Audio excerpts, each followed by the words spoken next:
Nós vamos abrir a palavra do Senhor, irmãos, em Gênesis, capítulo de número 4, versículo de número 6.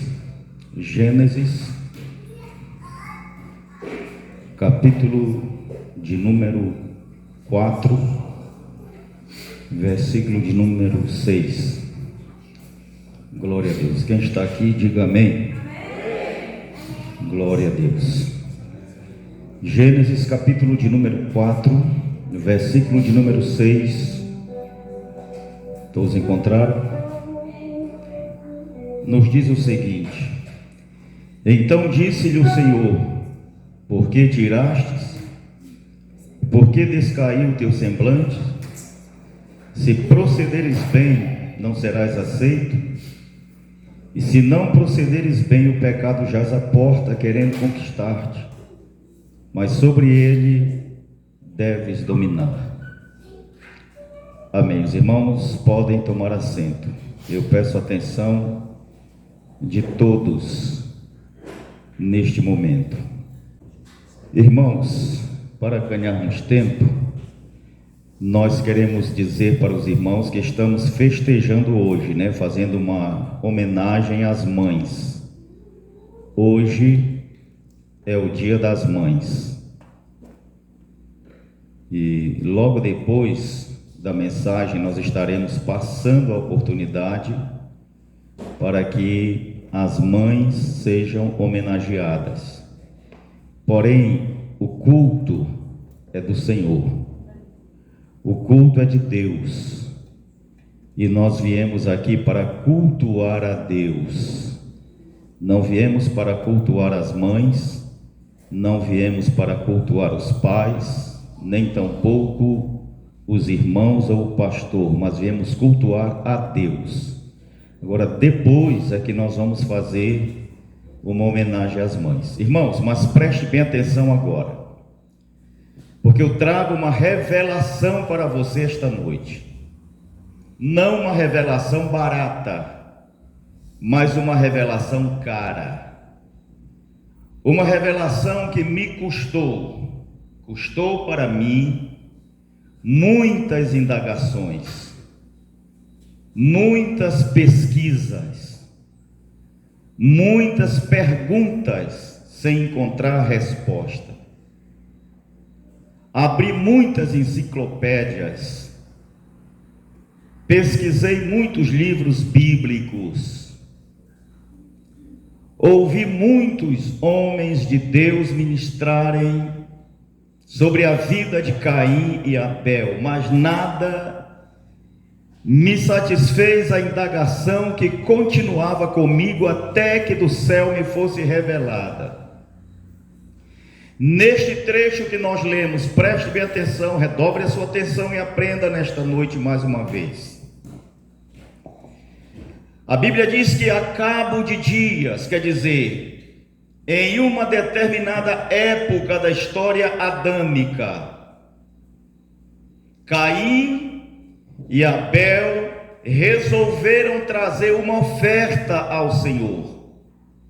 Isto é normal de toda criatura. Todo ser criado por Deus sente desejo de oferecer ou ofertar alguma coisa ao Senhor, sim ou não? Todos nós que servimos ao Senhor, de uma forma ou de outra, nós sentimos desejo de oferecer algo a Deus. Alguns oferecem bens, dádivas, dons, talentos, e outros oferecem o seu tudo, isto é, o seu ser. E quando nós falamos de ser, nós não estamos falando apenas da nossa existência, mas de tudo aquilo que nos pertencerá no decorrer dessa existência. E pessoas entregam seu tempo integral, total, a Deus, ofertam a sua vida como sacrifício. E com Caim e Abel não foi diferente. Eles sentiram desejo de ofertar alguma coisa ao Senhor. Antes de eu adentrar a revelação da parte do Senhor que eu tenho para os irmãos, Eu gostaria de dizer aos senhores que Caim herdou a profissão do seu pai Adão, porque a primeira profissão que se tem notório ou notado na Bíblia Sagrada é a agricultura. A Bíblia Sagrada diz que Deus plantou um jardim. A segunda profissão a vir depois é a profissão de criação de gado, isto é, a pecuária. Mas, senhoras e senhores, o que nos interessa é o seguinte: Caim começa a lavrar a terra porque aprendeu com seu pai a ser lavrador. Deus plantou o primeiro jardim, entregou para Adão e disse: agora você vai lavrar a terra. Daqui para frente você será agricultor no planeta Terra. E Adão começa a trabalhar. E ele sente prazer no seu trabalho, porque a terra produz em abundância tudo aquilo que ele planta. Ele planta a semente, e a semente germina, nasce, produz, ele colhe e vê os resultados. Até então, tudo bem. Chega, porém, um determinado momento na vida de Adão em que ele peca. Ele cai na presença do Senhor em pecado. E Deus lavra-lhe a sentença, dizendo que agora ele comerá do seu próprio suor. E a terra haverá de produzir abrolhos, isto é, espinhos. Ela então a terra começa a produzir espinhos, cardos, abrolhos, e também produzir grande variedade de insetos. E Adão agora começa a sofrer a consequência do seu próprio pecado. Agora, deixando um pouco de lado Adão, nós vamos para Caim. Caim também torna-se lavrador da terra, e todos nós sabemos que ele era o filho mais velho. Porém, a terra já não produzia mais a sua força. A terra já não produzia tanto quanto na época em que Adão estava como inocente neste planeta. E por outro lado, conta-nos a Bíblia que Abel abraça a profissão de criador de gado. E ele entra na pecuária e começa a criar ovelhas. E o seu rebanho também começa a se reproduzir e crescer. E em um determinado momento da história de ambos, eles reservam para o Senhor algo que eles acham de precioso ou de importante na sua profissão, no seu labor, no seu trabalho, e eles constroem 2 altares para oferecerem do produto do seu trabalho ao Senhor. E diz a Bíblia que da sua vez, Caim constrói um altar e traz dos frutos da terra, isto é, das frutas ou dos frutos das árvores, dos vegetais que ele cultivava.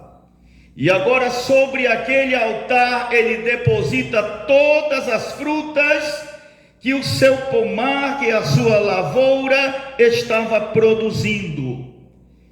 E consequentemente aquele altar fica um altar formoso, um altar bonito, um altar belo, um altar gostoso de se ver, porque ali há um colorido muito bonito, há uma variedade muito grande de frutos. Porém, do outro lado, Abel fez um altar rústico. Ele não caprichou muito na beleza do altar, nem na formosura do altar, mas ele preparou para o Senhor um altar simples, dentro da sua simplicidade. Ele fez aquele altar ao Senhor e escolheu do seu rebanho um cordeiro, e trouxe aquele cordeirinho e colocou sobre aquele altar. E diz a Bíblia Sagrada que ambos agora ofertam ou oferecem um culto ao Senhor. Caim oferece ao Senhor dos frutos da terra, num altar belo, num altar lindo, num altar esplendoroso. Do lado de cá, Abel oferece ao Senhor algo macabro, algo feio de se ver, algo que não chamava muito atenção.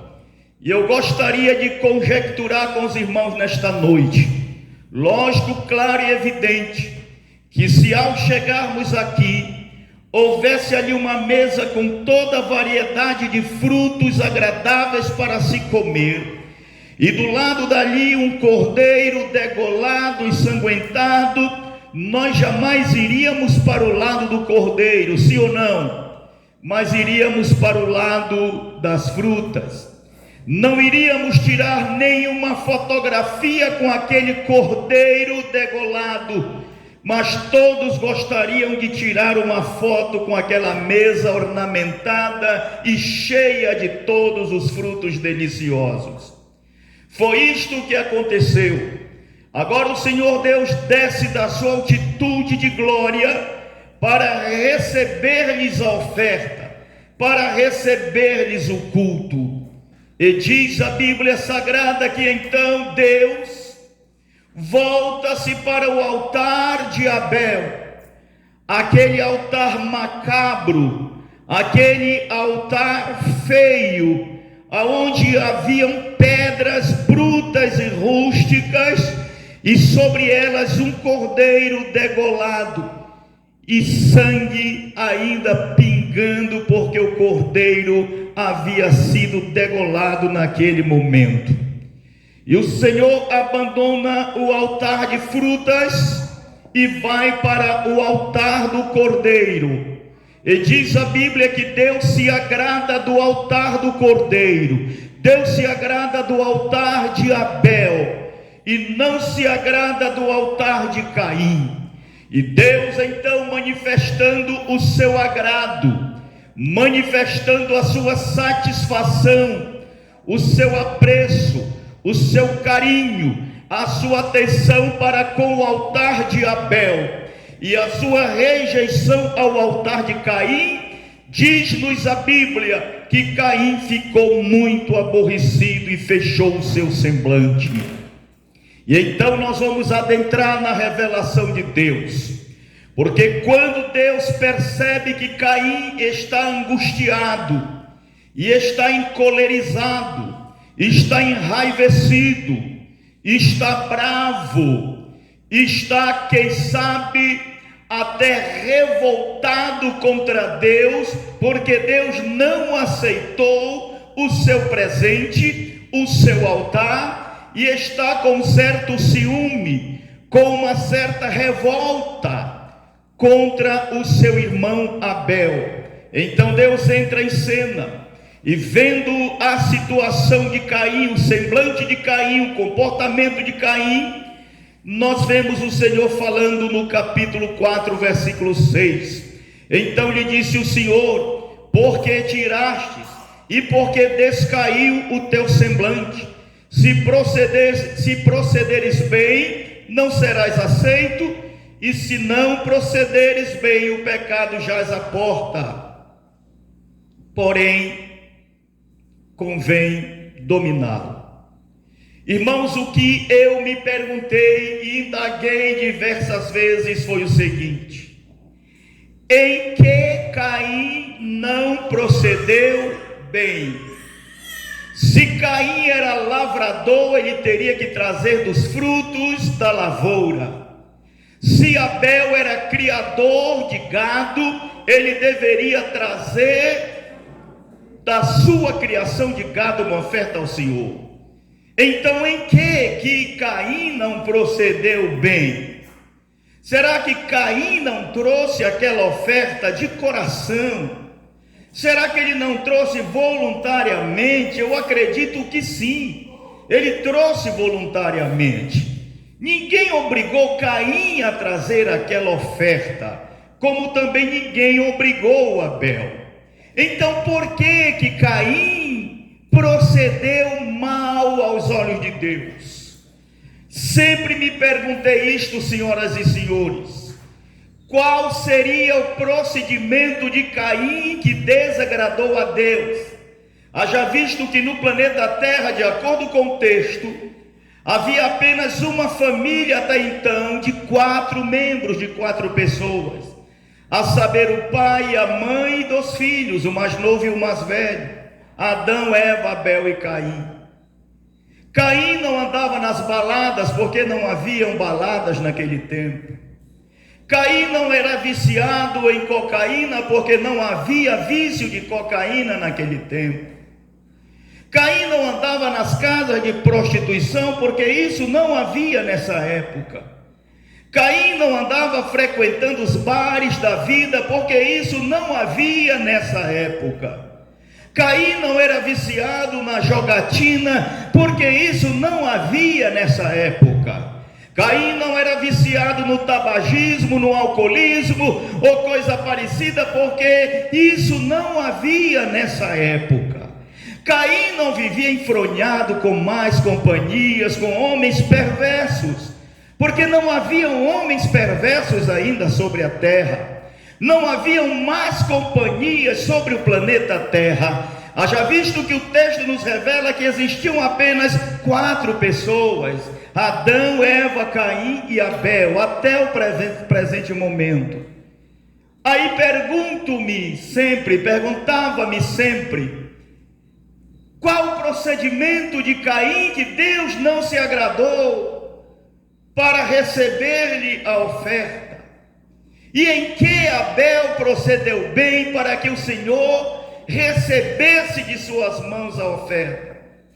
E depois de tanto eu indagar, e de tanto eu perguntar, e de tanto eu insistir, um determinado dia em meditação, eu sempre falo para os irmãos aqui, em meditação, está lá no Salmo 1, bendito o homem, bem-aventurado aquele que não anda segundo os conselhos dos ímpios, nem se detém no caminho dos pecadores, e nem se assenta na roda dos escarnecedores. Antes o seu prazer é na lei do Senhor, e na sua lei medita de dia e de noite. Será como jardim regado, plantado junto a ribeiros de águas, cujas folhas não murcham, e dá o seu fruto na estação própria. A meditação. E quando eu estava meditando, quando eu estava lendo, indagando e meditando, o Espírito do Senhor me revelou o motivo.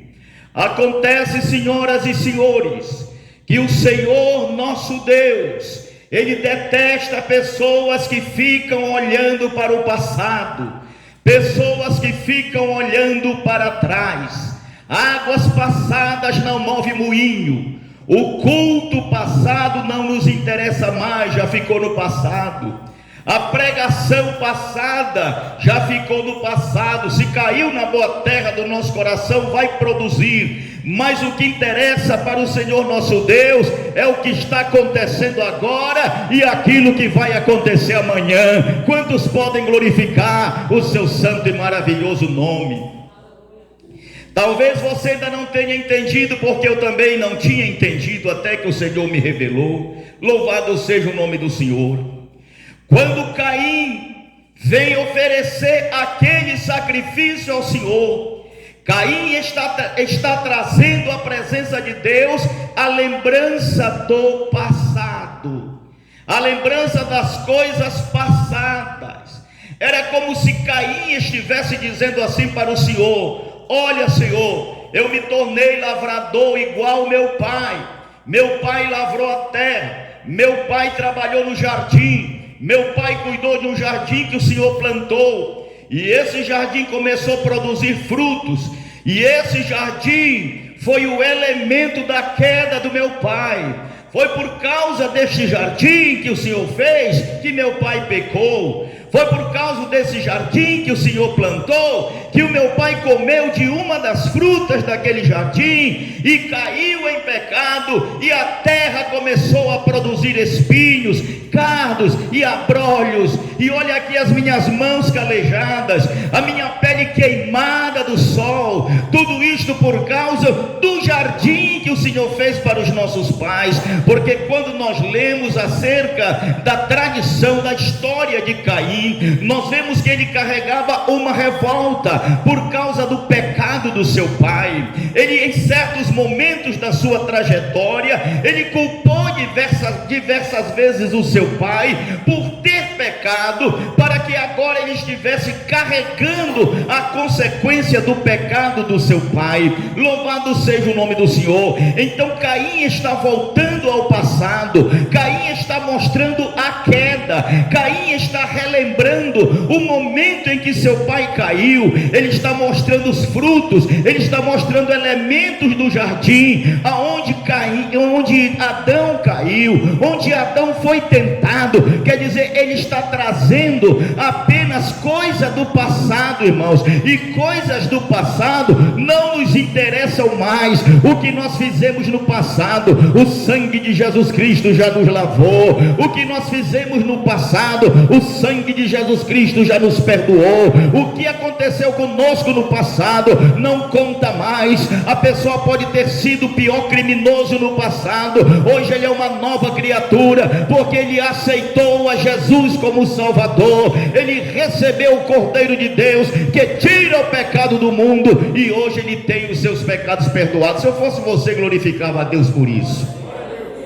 Passado ficou, mas aquele altar de frutos era o altar do passado, era o altar da lamentação, era o passado, o altar da tristeza, o altar que lembrava a ruína, o altar que lembrava a derrota, o altar que mostrava a insegurança, a desesperança, a frustração, a desilusão, a queda.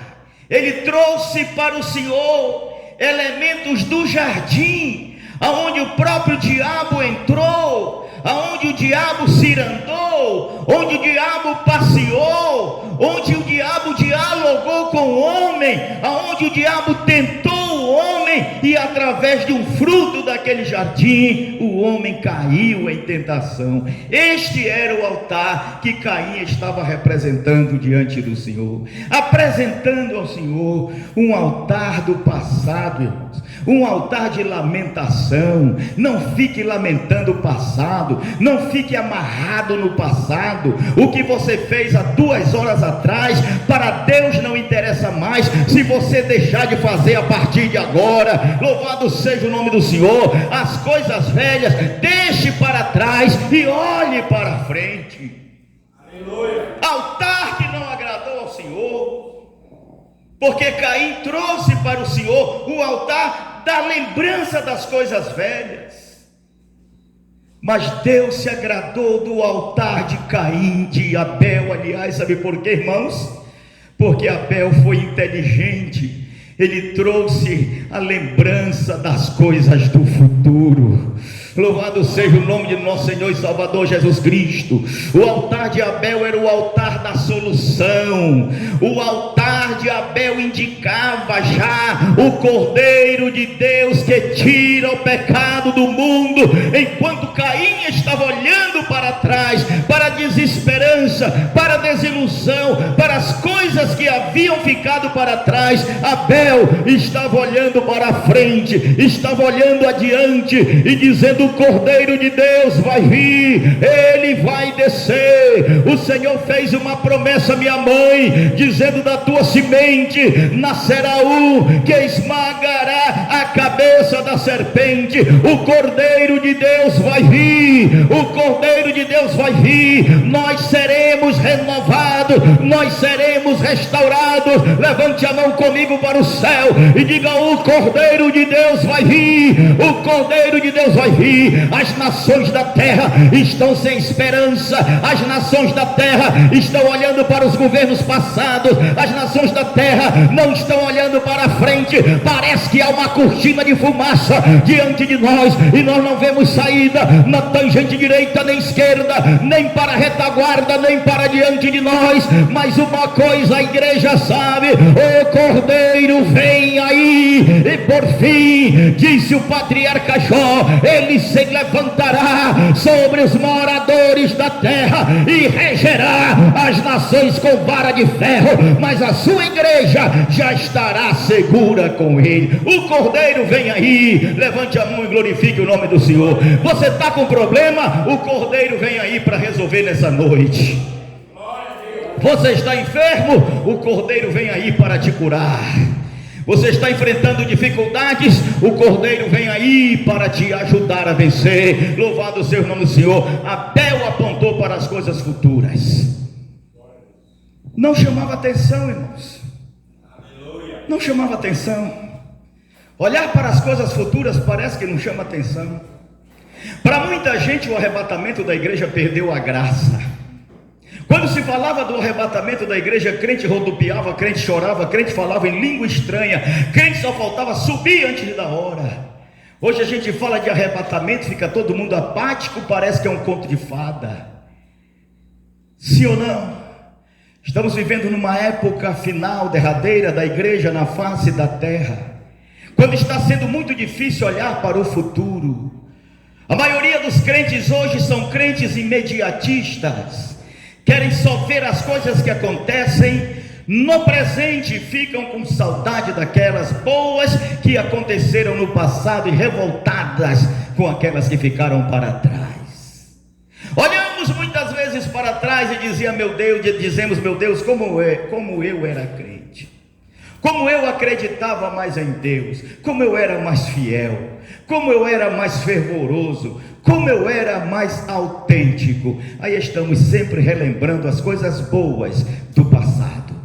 Outras vezes olhamos para o passado e sentimos vergonha. Meu Deus, como eu era cruel. Meu Deus, como eu era ignorante. Meu Deus, como eu era incrédulo. Meu Deus, como eu era terrível. Meu Deus, como eu era perverso e pervertido.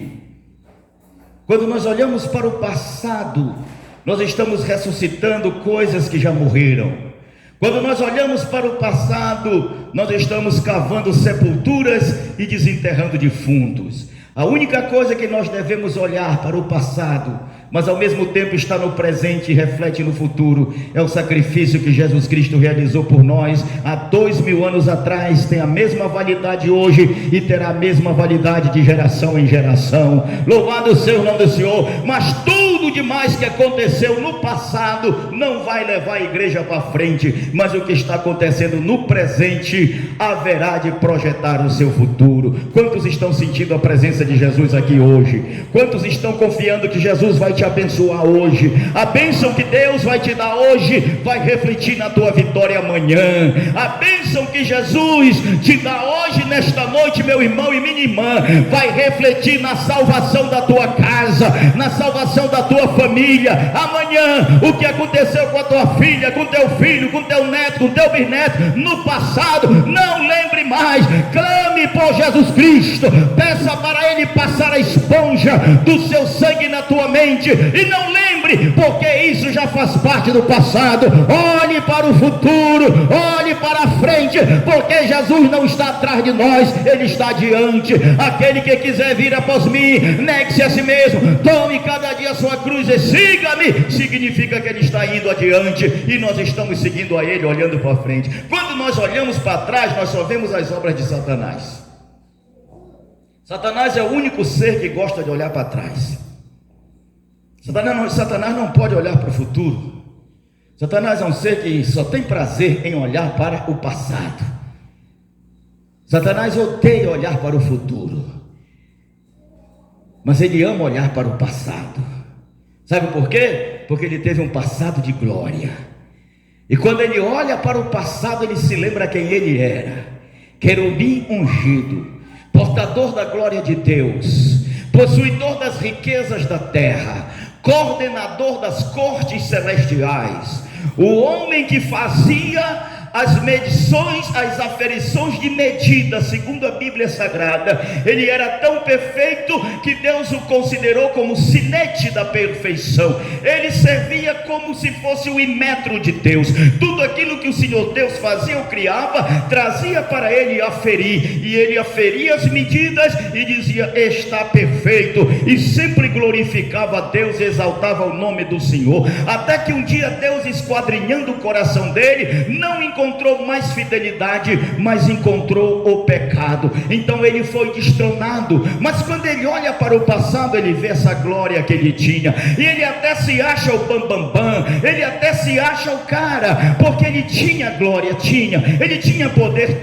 ele tinha sabedoria, ele tinha majestade, ele tinha santidade, mas tudo isso ficou para o passado. Ele perdeu, e hoje está sentenciado para ele, decretado para ele a perdição eterna, isto é, o lago de fogo eterno. Então quando ele olha para o passado, ele se alegra, mas quando ele olha para o presente, ele treme nas bases, porque ele sabe que a ira de Deus descerá sobre ele no presente, no futuro, e ele será lançado no lago de fogo. Mas nós não, irmãos. Se nós olharmos para trás, a gente fica triste, porque lá no passado a gente bebia, lá no passado a gente fumava, lá no passado a gente adulterava, lá no passado a gente brigava, e alguns até matavam. Mas hoje, no presente, nós estamos libertos, e no futuro nós moraremos com o Senhor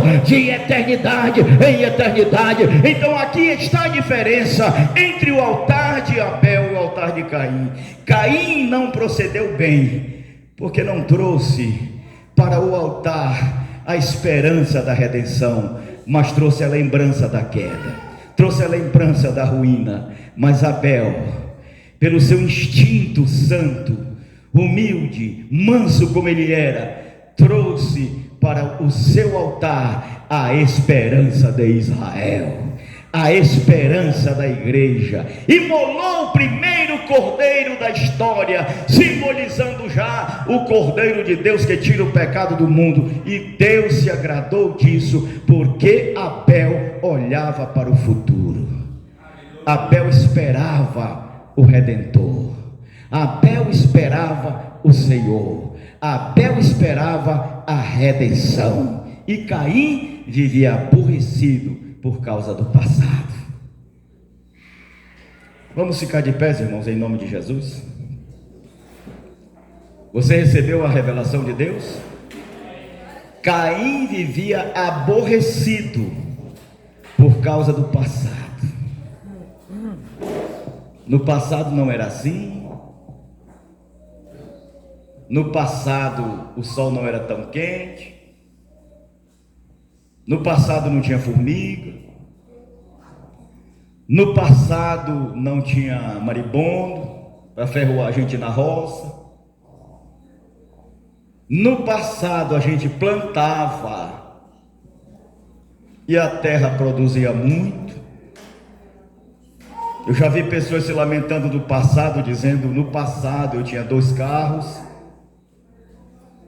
no passado eu tinha 3 casas, no passado eu era empresário, no passado eu ganhava muito dinheiro, no passado eu era bonito, no passado. Era assim que vivia Caim, só pensando no passado, só bravo por causa do passado, só acusando Adão por causa do passado. Mas Abel fez um altar dizendo: o futuro vai chegar, a nossa sorte vai mudar, Deus vai mandar o seu filho, o plano de Satanás vai ser desfeito, nossos pais não vão perecer. porque o Senhor vai providenciar o resgatador, vai providenciar a salvação.